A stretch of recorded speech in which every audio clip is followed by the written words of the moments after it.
I, the returning officer for the Joint Hills Autonomous District Council Election Constituency, number 13, Saphai Sahsniang, in the state of Meghalaya, hereby certify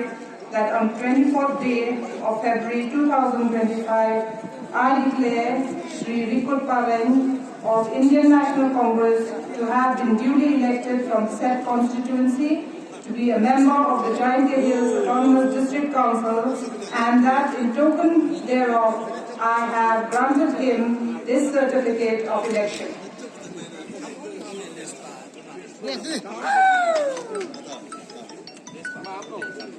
Làm sửa cái ý nghĩa của lokal kita kayong mulai ko na ay ko nhau là đi qua rồi cũng lên tập băng ya chỉ qua apply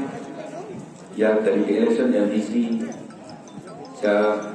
kayong darbar how I yung kajangan sa autonomous district council lalu ke district administration adu di bawah kulit to clarity ya dari election adu ni kasi ayo ko now kumule ya di perangkat dia na di lately di party dua election ya dari election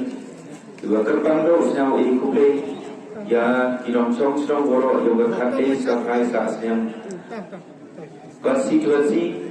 yuran tre Wyrta yuran tre Chitong aku penjok yang kam MDC Yongki Kadri ko section le kumule perlu belajar woro ke Wyrta aku penjok yang kam MDC Yongki the section kumule pun